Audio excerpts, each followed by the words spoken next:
স্বাগত নিউজ 24 সংবাদে আপনাদের সাথে আছি রাশেদ ইমাম। দেখছিলেন শিরোনাম, এবারে পুরো খবর। প্রধানমন্ত্রী শেখ হাসিনা বলেছেন, অর্থনৈতিক মুক্তির জন্য প্রতীক্ষার প্রহর শেষ হতে চলেছে, এখন শুধুই এগিয়ে যাওয়ার পালা। বাংলাদেশ যে অবস্থানে পৌঁছেছে তা থেকে সহজে নামানো যাবে না। জাতির জনকের জন্মশতবার্ষিকী এবং স্বাধীনতার সুবর্ণ জয়ন্তীর 10 দিনের অনুষ্ঠানের প্রথম দিনে এসব কথা বলেন প্রধানমন্ত্রী। অনুষ্ঠানের প্রধান অতিথি রাষ্ট্রপতি মোহাম্মদ আব্দুল হামিদ রাজনীতিবিদদের বঙ্গবন্ধুর আদর্শ অনুসরণের আহ্বান জানান। শাহ আলী জয়ের রিপোর্ট।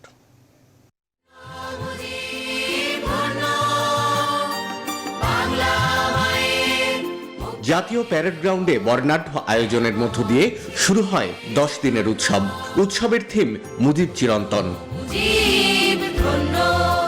জাতির জনকের জন্মশতবার্ষিকী এবং বাংলাদেশের স্বাধীনতার সুবর্ণ জয়ন্তীতে ঢাকা সফররত মালদ্বীপের রাষ্ট্রপতি ইব্রাহিম মোহাম্মদ সলেহ অনুষ্ঠানে বিশেষ অতিথি। মঞ্চে ছিলেন বঙ্গবন্ধুর কনিষ্ঠ কন্যা শেখ রেহানাও। প্রধান অতিথির বক্তব্যে রাষ্ট্রপতি মোহাম্মদ আব্দুল হামিদ রাজনীতিবিদদের বঙ্গবন্ধুর আদর্শকে অনুসরণের আহ্বান জানান। ব্যক্তির চেয়ে দল, দলের চেয়ে দেশ বড়, এটাই হচ্ছে রাজনীতির মূল আদর্শ। কিন্তু আজকাল যেন রাজনীতি উল্টো পথে হাঁটছে। কিছু সুবিধাবাদী লোক রাজনীতিটাকে পেশা বানিয়ে ফেলেছেন। তাই রাজনীতিকে পেশা মনে করলে দেশ ও জনগণের কথা ভুলে নিজের ও পরিবারের গণ্ডির মধ্যেই ঘুরপাক খেতে হবে। বঙ্গবন্ধুর 101তম জন্মবার্ষিকীর এই দিনে তাই আমি রাজনীতিবিদদের আহ্বান জানাবো, আসুন বঙ্গবন্ধুর জীবনাদর্শ ও কর্ম থেকে শিক্ষা নিয়ে নিজেদের দেশ ও জনগণের সেবায় নিয়োজিত করি। সভাপতির ভাষণে বঙ্গবন্ধু কন্যা প্রধানমন্ত্রী শেখ হাসিনা বলেন, সবার সম্মিলিত প্রচেষ্টায় বাংলাদেশের আজকের এই অর্জন। বাংলাদেশের মানুষের অর্থনৈতিক মুক্তির প্রতীক্ষার প্রহরের আজ অবসান হতে চলেছে। আজকের বাংলাদেশ যে অবস্থানে পৌঁছেছে সেখান থেকে তাকে সহজে অবনমন করা বা নামানো যাবে না। তার উৎকৃষ্ট উদাহরণ আমরা এই করোনা ভাইরাস মহামারীর অভিঘাত সফলভাবে মোকাবেলা করতে সক্ষম হয়েছি। তবে আমাদের সতর্ক দৃষ্টি রাখতে হবে।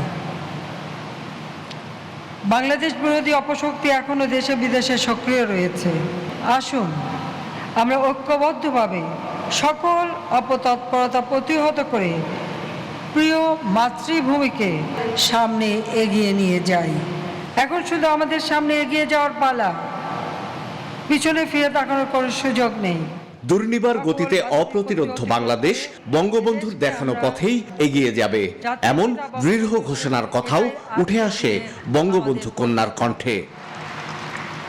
শাহ আলী জয়, নিউজ 24, ঢাকা। একটা যুদ্ধ বিধ্বস্ত দেশ গড়ে তুলে বঙ্গবন্ধুর নেতৃত্ব বাংলাদেশের উন্নয়ন সাফল্যের ভূয়সী প্রশংসা করলেন 5 দেশের রাষ্ট্র ও সরকার প্রধানরা। বুধবার ঢাকায় এসে স্বাধীনতার সুবর্ণ জয়ন্তী ও বঙ্গবন্ধুর জন্মশতবার্ষিকীর অনুষ্ঠানে মালদ্বীপের রাষ্ট্রপতি বলেন, কয়েক প্রজন্মের জন্য অনুপ্রেরণার উৎস শেখ মুজিব। ভিডিও বার্তায় দুদেশের বন্ধুত্ব ও সমতার সম্পর্ক নতুন উচ্চতায় নিয়ে যাওয়ার প্রত্যয় ব্যক্ত করেন চীনের প্রেসিডেন্ট। আর বাংলাদেশের উন্নয়ন যাত্রায় অব্যাহতভাবে অংশীদার হওয়ার প্রত্যাশা ছিল জাপান ও কানাডার প্রধানমন্ত্রীর বার্তায়। বিস্তারিত জানাচ্ছেন লাকমিনা জেসমিন সোমা।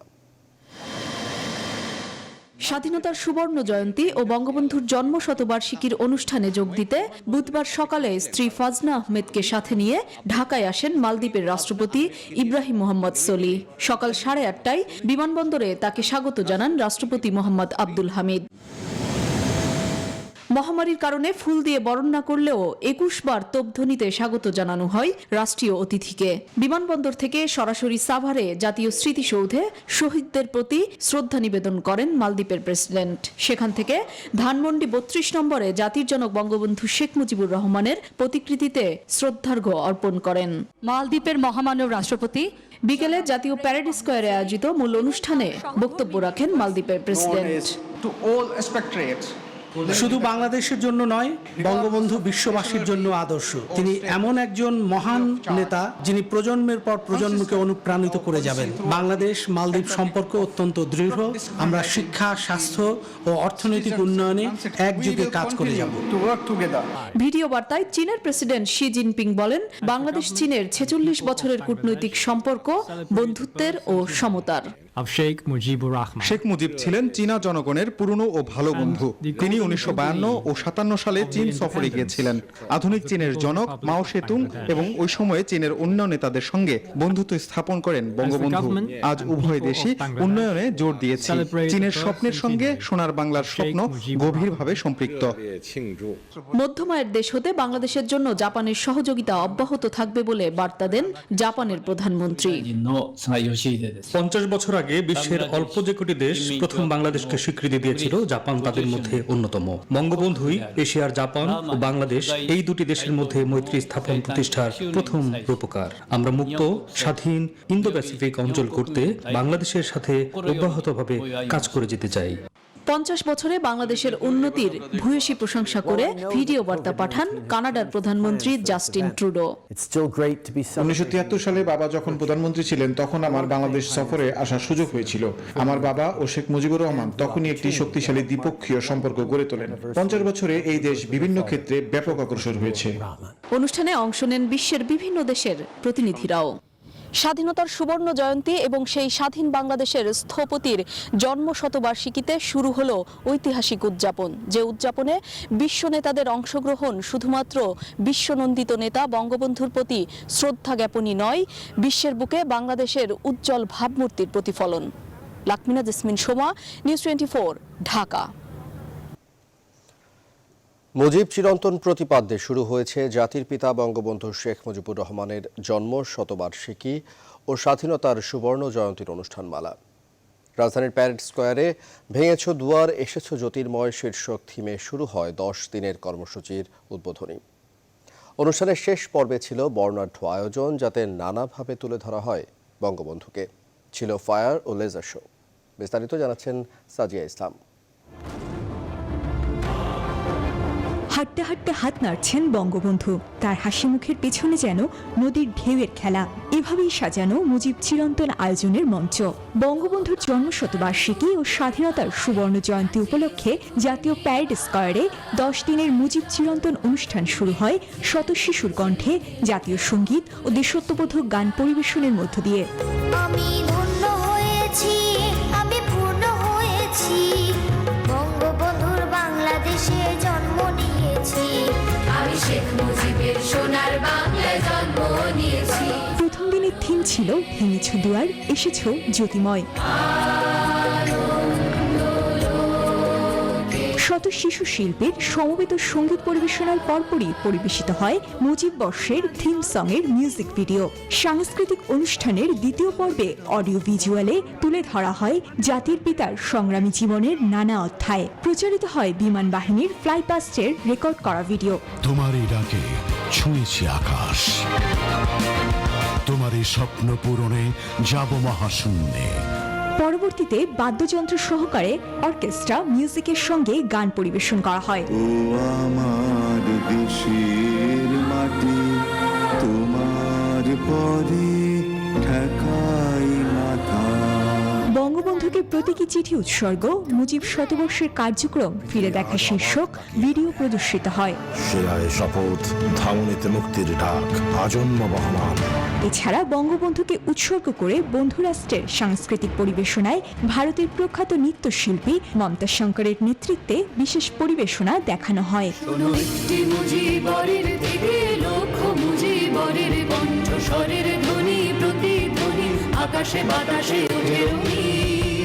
বর্ণিল আতশবাজি ও লেজার শোর মাধ্যমে শেষ হয় প্রথম দিনের আনুষ্ঠানিকতা। 26 মার্চ পর্যন্ত ভিন্ন ভিন্ন থিম ভিত্তিক সাংস্কৃতিক অনুষ্ঠান, অডিও ভিজুয়াল এবং অন্যান্য বিশেষ পরিবেশনার মাধ্যমে শ্রদ্ধা নিবেদন করা হবে বঙ্গবন্ধুর প্রতি।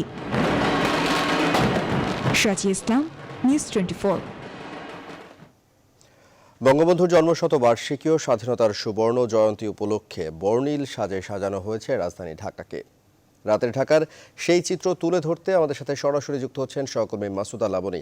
লাবনী, স্বাগত আপনাকে। লাবনী, নিশ্চয়ই শুনতে পাচ্ছেন। লাবনী, রাতের ঢাকা কতটা বর্ণিল সাজে সজ্জিত এই মুহূর্তে দর্শকদের জানাবেন।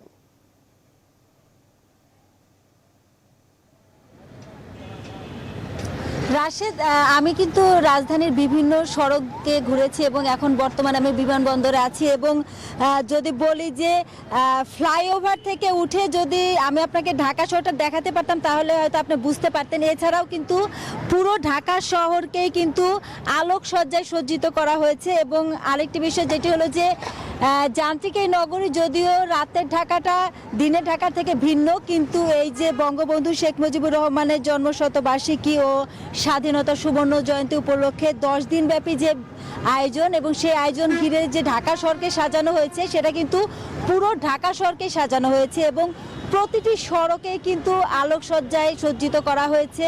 শুধু তাই নয়, বিভিন্ন সরকারি ভবন থেকে শুরু করে বেসরকারি ভবন সব জায়গাতেই কিন্তু নানা রকম আলোকসজ্জায় সজ্জিত করা হয়েছে। কোনো কোনো জায়গায় পতাকা দিয়ে বাংলাদেশকে উপস্থাপন করা হয়েছে, কোনো কোনো জায়গায় বঙ্গবন্ধু ছবি স্থাপন করা হয়েছে। এবং তবে একটা বিষয় বলি, যদিও এই 7 দিনের আয়োজন ঘিরে কিন্তু বলা হয়েছিল যে জনসাধারণকে কম চলাচল করতে বলার অনুরোধ করা হয়েছিল আইনশৃঙ্খলা বাহিনীর বিভিন্ন পক্ষ থেকে, কিন্তু সেই জায়গাটা কিন্তু আমি দেখতে পাইনি। সাধারণ মানুষজন যেরকম স্বাভাবিক চলাফেরা করে সেভাবেই চলাফেরা করছে এবং গাড়ি ঘোড়া যেভাবে চলাফেরা করে সেভাবেই করছে। যদিও রাতের বেলা আসলে এখন ভিআইপিদের চলাচল করছেন না, সেই জন্যই হয়তো বা চলাচল স্বাভাবিক রয়েছে এবং এখানে যারা আছেন তারা কিন্তু এখানে অপেক্ষা করছেন। বিভিন্ন জন হয়তো দেশে বাইরে থেকে আসবে, তাদের জন্য অপেক্ষা করছেন।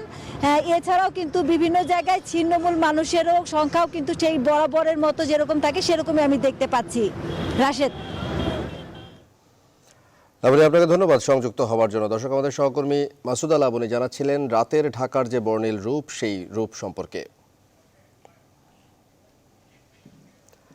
শিশুদের প্রতি কোনো ধরনের সহিংসতা যেন না ঘটে তা নিশ্চিত করতে সরকার আইন করছে উল্লেখ করে প্রধানমন্ত্রী শেখ হাসিনা বলেছেন, এ বিষয়ে অভিভাবক ও বয়োজ্যেষ্ঠদের সচেতন হতে হবে। টুঙ্গিপাড়ায় জাতির জনক বঙ্গবন্ধু শেখ মুজিবুর রহমানের জন্মবার্ষিকী উপলক্ষে আয়োজিত শিশু সমাবেশে কথা বলেন তিনি। প্রধানমন্ত্রী বলেন, শিশুরা যেন মাদক সন্ত্রাসের প্রতি পা না বাড়ায় তাও নিশ্চিত করতে হবে। রূপে কোনো অত্যাচার নির্যাতন যেন না হয় এবং এটা আমি অভিভাবক, শিক্ষক এবং সমাজের যারা বিশিষ্টজন সবাইকে এই অনুরোধটা করব, শিশুদের প্রতি এই ধরনের প্রতিহিংসামূলক কাজ যাতে না হয় সে ব্যাপারে সচেতনতা সৃষ্টি করা, জঙ্গিবাদ, সন্ত্রাস এর প্রভাব থেকে শিশুদের মুক্ত রাখা, মাদকের হাত থেকে শিশুদের মুক্ত রাখা। এদিকে বিশেষ করে আপনারা যারা বয়স্ক আছেন, মুরব্বীরা আছেন, অভিভাবকরা আছেন, শিক্ষকরা আছেন বা মসজিদের ইমাম থেকে শুরু করে বিভিন্ন ধর্মীয় প্রতিষ্ঠানে যারা আছেন তাদের সবাইকেই এবং জনগণের প্রতিনিধিরা যা সকলকে এই ব্যাপারে সচেতন থাকতে হবে। বঙ্গবন্ধুকে নিয়ে স্মৃতিচারণ করেছেন তার কনিষ্ঠ কন্যা শেখ রেহানা। তিনি বলেছেন, শিশুকাল থেকে জাতির পিতা ছিলেন সাধারণ মানুষের পক্ষে। বঙ্গবন্ধুর জন্ম শতবার্ষিকী ও জাতীয় শিশু দিবসে রাজধানীর একটি স্কুলে জাতির পিতার জন্মদিন উদযাপন অনুষ্ঠানে শেখ রেহানা এই স্মৃতিচারণ করেন। কারদের ভয় করলে চলবে না। বাংলার মানুষের ভালোবাসা আল্লাহর ইচ্ছায় দেশে ফিরলেন সিম্বার মতন, তাই আমি তাকে সিম্বা বলেই ডাকি। দেশে ফিরে আব্বার অনেক স্বপ্ন, বাংলাদেশকে সোনার বাংলা গড়ে তুলবেন, দুঃখে মানুষের মুখে হাসি ফোটাবেন, ঠিক মুজিবের মতো করেই মানুষের কল্যাণে নিজের জীবনকে উৎসর্গ করলেন। এখনও কাজ করে যাচ্ছেন। এত সহজ না, বাধা আছে। মুফাসাকে অনেক মনে হয়, স্কারদের উপর চোখ রাখি। বঙ্গবন্ধুর জন্মদিনে নানা কর্মসূচি ছিল আওয়ামী লীগ সহ অঙ্গ ও সহযোগী সংগঠনের। জাতির জনকের প্রতিকৃতিতে শ্রদ্ধা জানিয়ে আওয়ামী লীগের সাধারণ সম্পাদক ওবায়দুল কাদের সব অপশক্তিকে পরাজিত করে বঙ্গবন্ধুর সোনার বাংলা গড়ার প্রত্যয় জানান। বিভিন্ন সংগঠনের নেতারা বলেছেন, উন্নত দেশের তালিকায় যেতে ঐক্যবদ্ধ হওয়ার বিকল্প নেই। আরেফিন শাকিল জানাচ্ছেন বিস্তারিত। মুক্তির মহানায়কের জন্ম শতবার্ষিকী ধানমন্ডিতে জাতির জনকের প্রতিকৃতির সামনে এজন্য আওয়ামী লীগ কর্মী ছাড়াও জনতার ঢল নামে। দিনের শুরুতে বঙ্গবন্ধুর প্রতিকৃতিতে শ্রদ্ধা জানান আওয়ামী লীগ সাধারণ সম্পাদক ওবায়দুল কাদের সহ দলের নেতাকর্মীরা। পরে সেতুমন্ত্রী বলেন, সব ষড়যন্ত্র মোকাবেলা করে এগিয়ে যেতে হবে। বঙ্গবন্ধুর জন্মদিবসে আমাদের শপথ, আমাদের অঙ্গীকার, মুক্তিযুদ্ধের চেতনায় বঙ্গবন্ধু কন্যা শেখ হাসিনার নেতৃত্বে বঙ্গবন্ধু স্বপ্নের সোনার বাংলা বিনির্মাণী আমাদের লক্ষ্য, আমাদের অঙ্গীকার। আওয়ামী লীগ ছাড়াও দলের অঙ্গ সহযোগী সংগঠন এবং বিভিন্ন সামাজিক ও সাংস্কৃতিক সংগঠনও বঙ্গবন্ধুর প্রতিকৃতিতে শ্রদ্ধা জানান। জাতীয় প্রেস ক্লাবে বঙ্গবন্ধুর প্রতিকৃতিতে ফুল দিয়ে শ্রদ্ধা জানান জাতীয় প্রেস ক্লাবের সভাপতি ফরিদা ইয়াসমিন। পরে একে একে শ্রদ্ধা জানান ঢাকা সাংবাদিক ইউনিয়ন, জাতীয় প্রেস ক্লাব, বাংলাদেশ ফটো সাংবাদিক অ্যাসোসিয়েশন সহ সাংবাদিক নেতারা। আয়োজন ছিল ঢাকা রিপোর্টার্স ইউনিটিতেও। রিহেবের আয়োজনে বর্ণিলভাবে উদযাপিত হয় জাতির পিতা বঙ্গবন্ধু শেখ মুজিবুর রহমানের জন্ম শতবার্ষিকী ও জাতীয় শিশু দিবস। এ উপলক্ষে দোয়া মাহফিল ও কেক কাটা হয়। আরিফিন শাকিল, নিউজ 24, ঢাকা।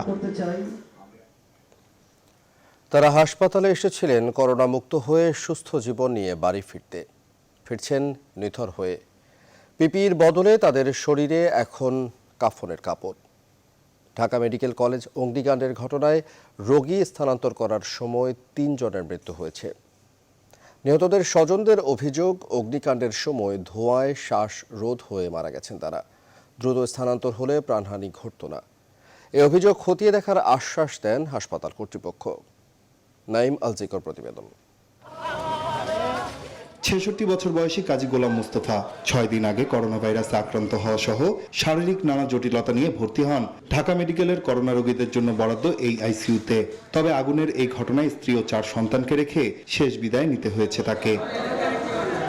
স্বজনদের অভিযোগ, যারা সুস্থ হতে এসেছিলেন আগুনের ঘটনায় রোগীদের উদ্ধারে গাফিলতির কারণে ধীরে ধীরে মৃত্যুর দিকে এগিয়ে গেছেন রোগীরা। ছিল না অগ্নি নির্বাপনের তেমন কোনো ব্যবস্থা। অভিযোগ, আগুন থেকে সৃষ্ট ধোঁয়ায় শ্বাসরোধে মারা গেছেন তাদের প্রিয়জন। ওনারা চেষ্টা করে নাই, লাস্টে আমাদের লোক পর্যন্ত চেষ্টা করছে যে আমরা বেড সহ টাইনা বাইর করে নেই অন্য জায়গায়, তা ওনাদেরকে ঢুকতে দেয় নাই। অগ্নি নির্বাপকের কোনো যন্ত্রপাতি আমি ওই ডোরের কাছে পাশে দেখি না। সিসিওতে যাওয়ার পরে কোনো ডক্টর নাই, কোনো নার্স নাই, কেউ নাই সিসিওতে। ওই সিসিওতে আমরা বসা ছিলাম ওখানে। সিসিওতে যখন আমরা অনেকবার ডাকাডাকি করার পরে তারপরে নার্স এসে চেক করা শুরু করলো, ততক্ষণ তো নাই। 12 নম্বর বেডের অক্সিজেন চেম্বার থেকে আগুনের সূত্রপাত হতে পারে বলে ধারণা হাসপাতাল কর্তৃপক্ষের। কোনো পেশেন্ট কিন্তু আগুনে অগ্নিদগ্ধ হয়নি অথবা স্মোক থেকে যে তারা মৃত্যু হয়েছে এরকম কোনো ঘটনা আমরা আপাতত দেখতে পারিনি। অগ্নিকাণ্ডের এই ঘটনায় ঢাকা মেডিকেল কলেজ হাসপাতালের অ্যানাস্থেশিয়া বিভাগের অধ্যাপক ডক্টর মুজাফফর হোসেনকে প্রধান করে 9 সদস্যের তদন্ত কমিটি গঠন করা হয়েছে। 7 কার্যদিবসের মধ্যে তাদের প্রতিবেদন দাখিলেরও নির্দেশ দেওয়া হয়েছে। অন্যদিকে অগ্নিকাণ্ডের সূত্রপাত যাচাই করতে ফায়ার সার্ভিস ও স্বাস্থ্য মন্ত্রণালয়ের পক্ষ থেকে আরও 2টি তদন্ত কমিটি গঠন করা হয়েছে। নাইম আল চিকো, নিউজ 24, ঢাকা। করোনা পরিস্থিতি। টানা 8ম দিনের মতো করোনা সংক্রমণের ঊর্ধ্বগতি বাড়ছেই। গেল 24 ঘন্টায় মৃতের সংখ্যা কিছুটা কমলেও সংক্রমণ যেন কিছুতেই কমছে না। স্বাস্থ্যমন্ত্রী বলছেন, লকডাউনের জন্য রাষ্ট্রীয়ভাবে কোনো সিদ্ধান্ত না হলেও স্বাস্থ্যবিধি নিশ্চিতে আরও কঠোর হবে প্রশাসন। প্রয়োজনে মাঠে কাজ করবে আইনশৃঙ্খলা বাহিনী। রিশাদ হাসান জানাচ্ছেন বিস্তারিত। মার্চ মাসের 10 তারিখ থেকে সারা দেশে হঠাৎ সংক্রমণ 1000 ছাড়িয়ে যায়। এরপর থেকে নিয়মিতভাবেই সংক্রমণ বাড়তে থাকে। গেল 24 ঘন্টায় মৃতের সংখ্যা অন্যান্য দিনের তুলনায় কিছুটা কম হলেও শনাক্ত রোগী 1865 জন। স্বাস্থ্যমন্ত্রী বলছেন, সংক্রমণ ঠেকাতে গণপরিবহন, রেস্তোরাঁ ও পর্যটন কেন্দ্রগুলোতে সমাগম এড়াতে সংশ্লিষ্ট মন্ত্রণালয়কে এরই মধ্যে দেয়া হয়েছে নির্দেশনা। এই বিষয়টি আমরা ক্যাবিনেটকে জানানো হয়েছে। ক্যাবিনেটই সমস্ত মন্ত্রণালয়কে জানিয়ে দিয়েছে যাতে যার যে মিনিস্ট্রি আন্ডারে যে কাজটি আছে সেটা জানি তারা সঠিকভাবে করে। লকডাউন রাষ্ট্রীয় সিদ্ধান্তের বিষয় উল্লেখ করে মন্ত্রী বলেন, স্বাস্থ্যবিধি নিশ্চিত করতে আরো কঠোর হবে প্রশাসন, প্রয়োজনে সহায়তা নেওয়া হবে আইন শৃঙ্খলা বাহিনীর। লকডাউনের সিদ্ধান্তটা রাষ্ট্রীয় পর্যায় থেকে নেওয়া হয়ে থাকে, এই বিষয়ে এখনো কোনো রকমের চিন্তা ভাবনা করা হচ্ছে না। জাতীয় রোগতত্ত্ব, রোগ নিয়ন্ত্রণ ও গবেষণা ইনস্টিটিউট বলছে, ভাইরাস যে ভ্যারিয়েন্টেরই হোক না কেন, স্বাস্থ্যবিধি মেনে চলাই এর একমাত্র সমাধান। বাংলাদেশে ইউকে ভ্যারিয়েন্ট পাওয়া গেছে, এটা হলো বাস্তবতা, এবং সেটা কেউ 6টা বলছে, কেউ 12টা বলছে, আমি নির্দিষ্ট করে নাম্বার না বলি। এবং পৃথিবীর আসলে শুধু ইউকে ভ্যারিয়েন্টই 83টির বেশি দেশে ছড়িয়েছে। সো এটা বাস্তবতা, এটা আসবে, বাংলাদেশও আসবে। সারা দেশে এ পর্যন্ত ইউকে স্ট্রেনের বিভিন্ন ভ্যারিয়েন্টের 10 জন রোগী শনাক্ত হয়েছেন, যাদের কন্ট্যাক্ট ট্রেসিং অব্যাহত রয়েছে বলে জানিয়েছে স্বাস্থ্যমন্ত্রী। রিশাদ হাসান, নিউজ 24, ঢাকা। বিএনপি স্থায়ী কমিটির প্রয়াত সদস্য ও সাবেক আইনমন্ত্রী মওদুদ আহমেদের মরদেহ দেশে আসছে আজ। সিঙ্গাপুর থেকে বাংলাদেশ বিমানের ফ্লাইটে তার মরদেহ আনা হবে। ফ্লাইটটি বিকেল 4টায় রাজধানীর হযরত শাহজালাল আন্তর্জাতিক বিমানবন্দরে অবতরণের কথা রয়েছে। দেশে আসার পর মরদেহ রাখা হবে ইউনাইটেড হাসপাতালের হিমঘরে। এরপর শুক্রবার সকালে সংসদ ভবনের দক্ষিণ প্লাজায় প্রথম জানাজা, হাইকোর্ট প্রাঙ্গণে দ্বিতীয় এবং নয়াপল্টনে বিএনপির কেন্দ্রীয় কার্যালয়ের সামনে তৃতীয় জানাজা অনুষ্ঠিত হবে। সেদিনই তার মরদেহ নিয়ে যাওয়া হবে নিজ এলাকা নোয়াখালীর কোম্পানিগঞ্জের মানিকপুরে। সেখানে জানাজা শেষে মওদুদ আহমেদের শেষ ইচ্ছা অনুযায়ী পারিবারিক কবরস্থানে মা বাবার কবরের পাশে তাকে সমাহিত করা হবে।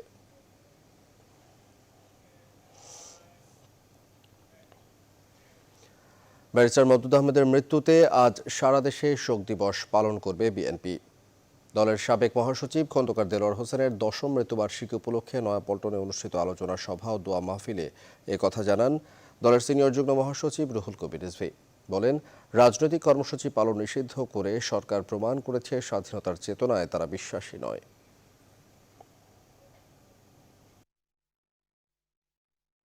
আর এই সময়টা তো হচ্ছে একটা ফেস্টিভ মুড।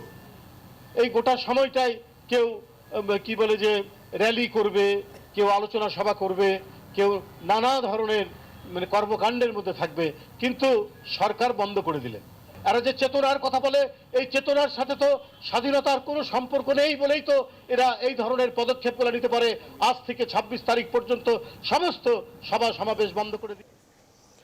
নোয়াখালীর ডিসি, এসপি ও কোম্পানিগঞ্জের ওসি সহ প্রশাসনের বিভিন্ন পর্যায়ের কর্মকর্তাদের না সরালে শান্তি ফিরবে না বলে আবারও মন্তব্য করেছেন বসুরহাট পৌর মেয়র আব্দুল কাদের মির্জা। বুধবার বঙ্গবন্ধুর জন্মশতবার্ষিকীতে বসুরহাটের রূপালী চত্বরে তার মুরালে শ্রদ্ধা নিবেদনের সময় এই কথা বলেন কাদের মির্জা। কোম্পানিগঞ্জের ইউনো এসিলেন, তারপরে ওসি, তদন্ত অফিসার, এদেরকে প্রত্যাহার না করলে কোম্পানিগঞ্জে শান্তি আসবে না। সমস্ত ঘটনার জন্য বিচার বিভাগীয় তদন্ত করতে হবে। ডিজিএফআই আছে, এনএসআই আছে, তাদেরকে দিয়ে তদন্ত করা হবে। এবারে অগ্নিঝরা মার্চ।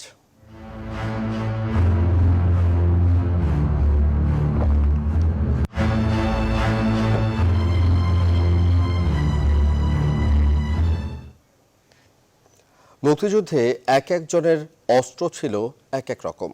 কেউ সশস্ত্র যুদ্ধের ময়দানে শত্রুর সামনাসামনি অস্ত্র হাতে যুদ্ধ করেছেন, কেউ কেউ ছিলেন যুদ্ধ পরিকল্পনায়, কখনো বিদেশের মাটিতে, কখনো দেশে আলোচনা টেবিলে।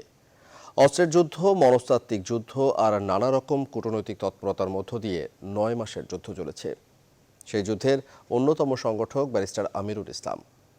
অন্তরা বিশ্বাসের প্রতিবেদন। মুক্তিযুদ্ধের আগেই দেশে শুরু হয় আরেক রকম যুদ্ধ।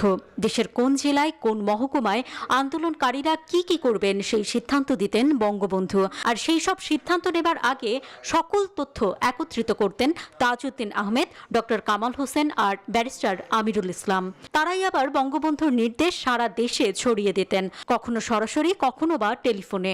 মূল কাজ ছিল সমস্ত ঘটনাগুলো তুলে রাখা, বিভিন্ন জায়গায় কী কী ঘটছে এবং সেই প্রেক্ষিতে আবার কি নির্দেশনাগুলো যাবে।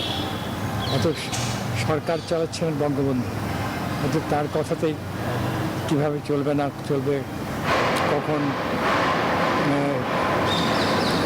ট্রেন চলাচল হবে, কখন আমাদের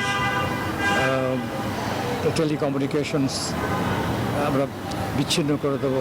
মার্চের আগেই বঙ্গবন্ধুর নির্দেশে ডক্টর কামাল হোসেন ও ব্যারিস্টার আমিরুল ইসলাম সংবিধানের খসড়া তৈরি করেন। 25 মার্চ রাতে তারা দুজন বিপদের আঁচ পেয়ে বঙ্গবন্ধুর বাড়িতে যান। বাড়ি থেকে বঙ্গবন্ধুকে সরে যেতে বলেন, কিন্তু বঙ্গবন্ধু পালিয়ে যাননি। আমি কামাল সাহেব দুজনই বললাম যে উনি যদি না যান তাহলে আমরাও এখানেই থাকবো, আপনার সাথেই থাকবো। তো উনি তখন আমাদের দুজনকে নিয়ে গেটের সামনে কাছে নিয়ে যেয়ে আমাদেরকে আদর করে বললেন যে গড ব্লেস ইউ। বাঙালির যিনি নেতৃত্ব দিচ্ছেন তিনি কখনো পালাতে পারেন না, অতএব যাকে চাচ্ছে উনি মোকাবেলা করবেন। ব্যারিস্টার আমিরুল ইসলামরা মুক্তিযুদ্ধের শুরুর দিকেই ভারতে যান। রাষ্ট্রীয় সম্মানে তাদেরকে অভিবাদন জানায় ভারত। গার্ড অফ অনার দিয়ে নিয়ে গেল। অর্থাৎ আমরা বর্ডার পার হওয়ার আগেই আমরা মানে সরকারি পদমর্যাদায় আমাদেরকে গ্রহণ করেছিল। দিল্লিতে ভারতের তৎকালীন প্রধানমন্ত্রী ইন্দিরা গান্ধীর সঙ্গে তারা আলোচনা করেন। বিভিন্ন দেশে তারা স্বাধীন বাংলাদেশের স্বীকৃতির জন্য চিঠি পাঠান। এভাবেই মুক্তিযুদ্ধের সময় নানাভাবে কাজ করেন এই মুক্তিযুদ্ধের সংগঠক, যাদের অক্লান্ত পরিশ্রমের ফলে পৃথিবীর বুকে খচিত হয় বাংলাদেশের মানচিত্র। মন্ত্রা বিশ্বাস, নিউজ 24, ঢাকা। নিউজ 24 সংবাদের সময় হলো বিরতির, আরো সংবাদ নিয়ে ফিরছি। সঙ্গে থাকুন।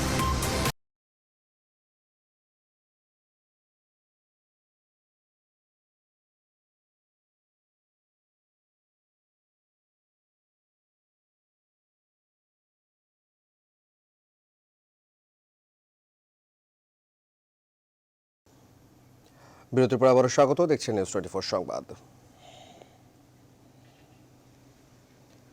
জাতির জনক বঙ্গবন্ধু শেখ মুজিবুর রহমানের জন্ম শতবার্ষিকী উপলক্ষে নারায়ণগঞ্জের রূপগঞ্জ উপজেলার কায়েতপাড়া ইউনিয়নে আওয়ামী লীগ ও সহযোগী সংগঠনগুলোর আয়োজনে আলোচনা সভা অনুষ্ঠিত হয়েছে। হাজার হাজার নেতাকর্মীর ঢল নামে এই আয়োজনে বক্তারা বঙ্গবন্ধুর আদর্শে উজ্জীবিত হওয়ার অঙ্গীকার করেন। জাহাঙ্গীর হানিফ ও তালুকদার বিপ্লবের তথ্য ছবিতে ডেস্ক রিপোর্ট। বুধবার বিকেলে রূপগঞ্জের কায়েতপাড়া ইউনিয়নের নগরপাড়া সরকারি প্রাথমিক বিদ্যালয় মাঠে বঙ্গবন্ধুর জন্মশতবার্ষিকী উপলক্ষে আলোচনা সভার আয়োজন করা হয়। এতে প্রধান অতিথি ছিলেন রূপগঞ্জ উপজেলা আওয়ামী লীগের সাধারণ সম্পাদক ও উপজেলা চেয়ারম্যান শাহজাহান ভূঁইয়া। আওয়ামী লীগের সম্পূর্ণ নেতৃবৃন্দ জায়গালি ভাইয়ের সাথে আছে। যে 18 মিনিটের ভাষণ দিয়েছিলেন, সেই 18 মিনিটের ভাষণে উনি বাঙালি জাতির দিক নির্দেশনা দিয়ে দিয়েছিলেন। রংধনু গ্রুপের চেয়ারম্যান আলহাজ রফিকুল ইসলাম এই আয়োজনে সভাপতিত্ব করেন। তিনি বলেন, জাতির জনকের জাদুকরী নেতৃত্বের কারণেই আজ বিশ্ব মানচিত্রে স্বাধীন বাংলাদেশের অবস্থান। বঙ্গবন্ধু শেখ মুজিবুর রহমান সাহেবের শততম জন্মবার্ষিকী উপলক্ষে আজকের আয়োজন এবং মিরাদ মাহফিলকে যারা সহযোগিতা করে আজকে সাফল্য করেছেন তাদের সবাইকে আমার পক্ষ থেকে আন্তরিক অভিনন্দন ও শুভেচ্ছা প্রাণঢালা অভিনন্দন জানাচ্ছি।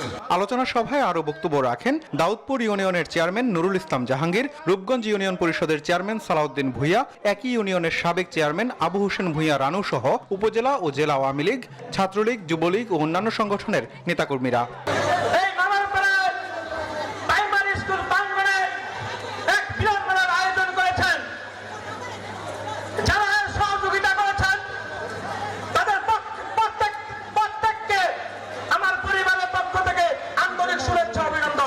নেতাকর্মীরা বঙ্গবন্ধুর আদর্শে উজ্জীবিত হওয়ার অঙ্গীকার করেন এ সময়। যাকে আপনারা প্রধান অতিথি করেছেন। Desk report, news 24। বাংলাদেশ চলচ্চিত্র শিল্পী সমিতি ও চলচ্চিত্র পরিচালক সমিতির উদ্যোগে উদযাপিত হয়েছে জাতির পিতা বঙ্গবন্ধুর 101তম জন্মদিন। এই উদযাপনকে কেন্দ্র করে তারকাদের মিলন মেলায় পরিণত হয় চলচ্চিত্রের আতুরঘর বিএফডিসি। বুধবার বিকেলে চলচ্চিত্রের নবীন প্রবীণ তারকাদের উপস্থিতিতে কেক কাটা হয়েছিল আতশবাজির আয়োজনও। পরে সন্ধ্যায় চলচ্চিত্র প্রযোজক সমিতির সামনে কেক কাটেন চলচ্চিত্র পরিচালকরা। এদিন বঙ্গবন্ধুকে শ্রদ্ধা জানানোর পাশাপাশি চলচ্চিত্রের মানুষেরা স্মরণ করেন চলচ্চিত্রে বঙ্গবন্ধুর অবদানকেও।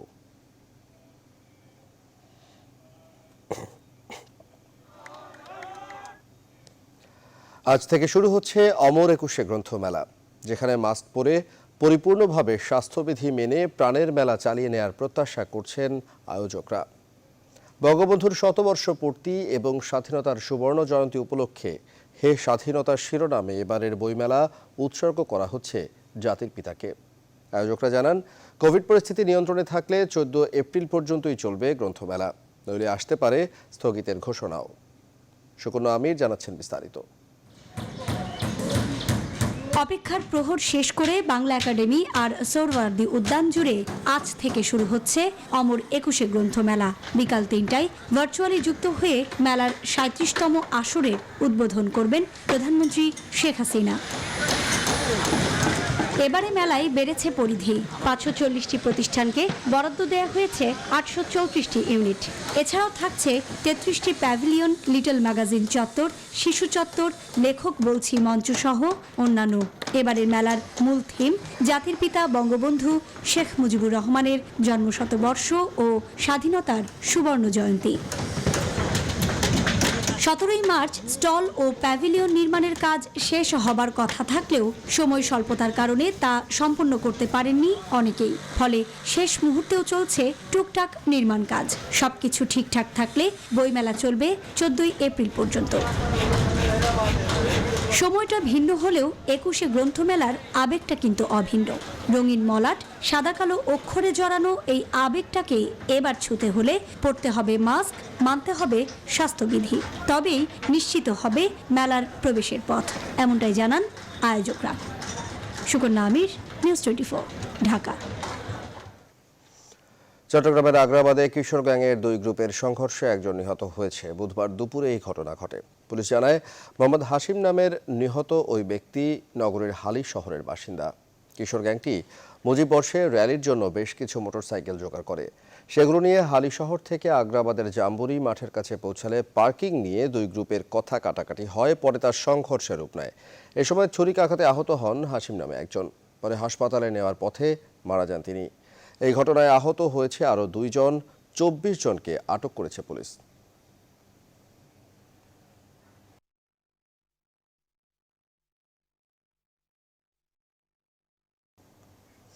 নিউজ 24 সংবাদের সময় হলো আরেকটি বিরতির, সঙ্গে থাকুন।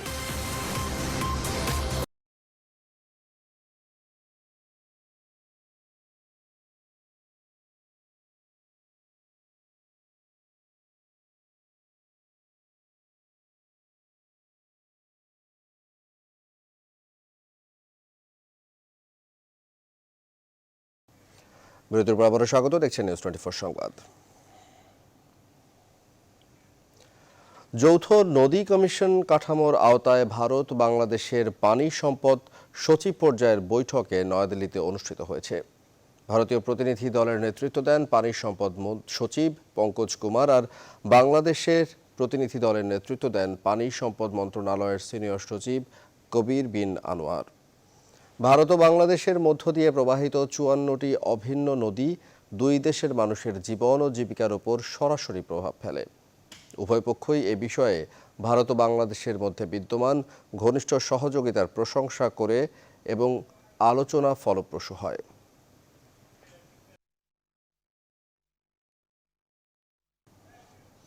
এবারে প্রবাসের খবর।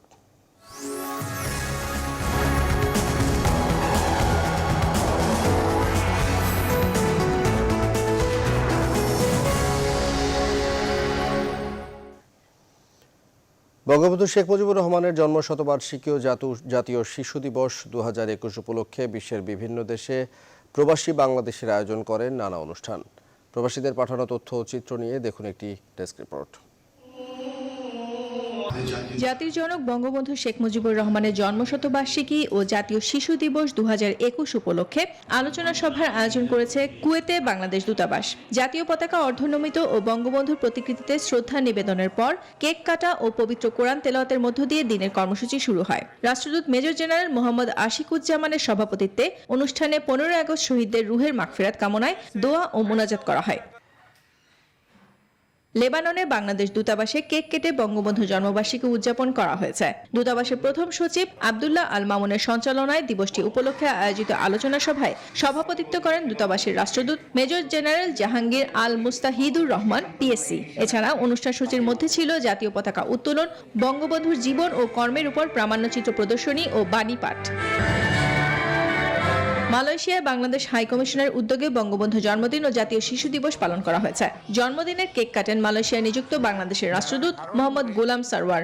রাষ্ট্রপতি ও প্রধানমন্ত্রীর বাণী পাঠের পর আলোচনা সভায় অংশগ্রহণ করেন ডেপুটি হাই কমিশনার খোরশেদ এ খাস্তগির সহ দূতাবাসের কর্মকর্তারা। এছাড়া প্রামাণ্যচিত্র এবং হাই কমিশনের শিশু কিশোরদের তৈরি করা একটি ভিডিও চিত্র দেখানো হয়। 7 মার্চের ভাষণ।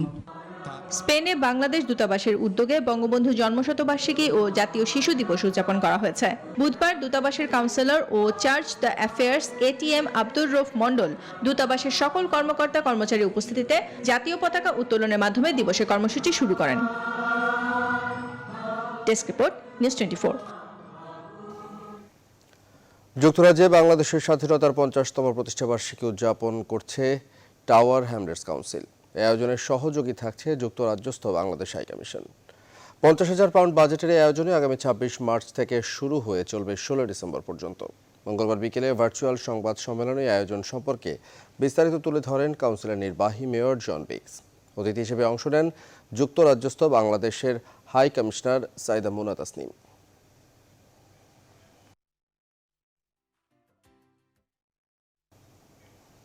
আন্তর্জাতিক প্রসঙ্গ। ভারতের পশ্চিমবঙ্গের বিধানসভা নির্বাচনে তৃণমূল দলের নির্বাচনী ইশতেহার প্রকাশ করতে যাচ্ছেন দলনেত্রী মমতা বন্দ্যোপাধ্যায়। কালীঘাটে বাড়ি থেকে তৃণমূলের নির্বাচনী ইশতেহার প্রকাশ করবেন তিনি। এর আগে গেল 11 মার্চ ইশতেহার প্রকাশের কথা ছিল মমতার, কিন্তু আগের দিন নন্দীগ্রামে আহত হওয়ায় তাকে হাসপাতালে ভর্তি হতে হয়। পিছিয়ে যায় কর্মসূচি। ইশতেহার প্রকাশের সময় মমতা জানালেন, ক্ষমতায় ফিরলে প্রতি পরিবারকে বছরে 6,000 টাকা, সাধারণ পরিবারকে মাসে 500 টাকা, তফসিলি পরিবারকে মাসে 1,000 টাকা করে দেয়া হবে। বাড়িতে বাড়িতে পৌঁছে দেওয়া হবে রেশন। কৃষকদের বার্ষিক 10,000 টাকা এবং 1 কাঠা জমি থাকলেই সেই কৃষককে বছরে 10,000 টাকা সাহায্য দেওয়া হবে। ভারতের দিল্লির ফ্ল্যাট থেকে দেশটির ক্ষমতাসীন দল বিজেপির একজন এমপির ঝুলন্ত মরদেহ উদ্ধার করা হয়েছে। বুধবার সকালে তার মরদেহ উদ্ধার করে পুলিশ। মৃত রামস্বরূপ শর্মা হিমাচল প্রদেশের মান্ডি এলাকার এমপি ছিলেন। 2014 সালের প্রথম এমপি নির্বাচিত হয়ে 2009 সালের লোকসভা নির্বাচনে মান্ডি থেকে পুনরায় জেতেন তিনি। ভারতের পররাষ্ট্র বিষয়ক স্থায়ী কমিটি ও পরামর্শ কমিটির সদস্য ছিলেন। প্রাথমিক তদন্তে পুলিশের ধারণা রামস্বরূপ শর্মা আত্মহত্যা করেছেন।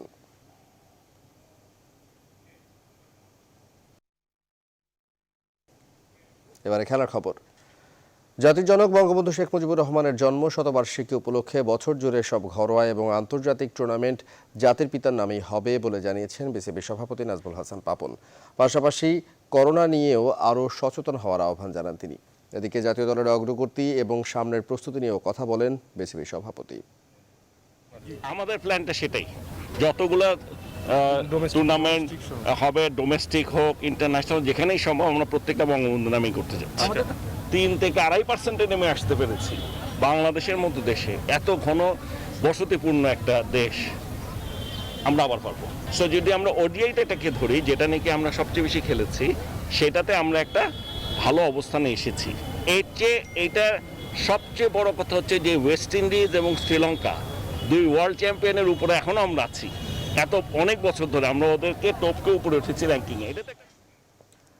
3টি করে ওয়ানডে ও টি20 ম্যাচ খেলতে বাংলাদেশ ক্রিকেট দল এখন অবস্থান করছে নিউজিল্যান্ডে। সেখানে থেকেই 1000 বছরের শ্রেষ্ঠ বাঙালি জাতির জনক বঙ্গবন্ধু শেখ মুজিবুর রহমানের জন্মদিনে শ্রদ্ধা জানিয়েছেন টাইগারদের ওয়ানডে অধিনায়ক তামিম ইকবাল। মুজিবুর রহমানের জন্মশতবার্ষিকীতে তাকে শ্রদ্ধার সাথে স্মরণ করছি। তিনি স্বপ্ন দেখতেন বাংলাদেশ একদিন খেলাধুলার মাধ্যমে সারা বিশ্বে পরিচিত হবে। আজকে এই বিশেষ দিনে বাংলাদেশের সকল স্পোর্টস পার্সনদের জন্য আমাদের তরফ থেকে রইল শুভেচ্ছা আর শুভকামনা। দর্শক, এখন এ পর্যন্তই। আরো খবর বিশ্লেষণ জানতে ভিজিট করুন www.news24bd.tv। ধন্যবাদ সাথে থাকার জন্য।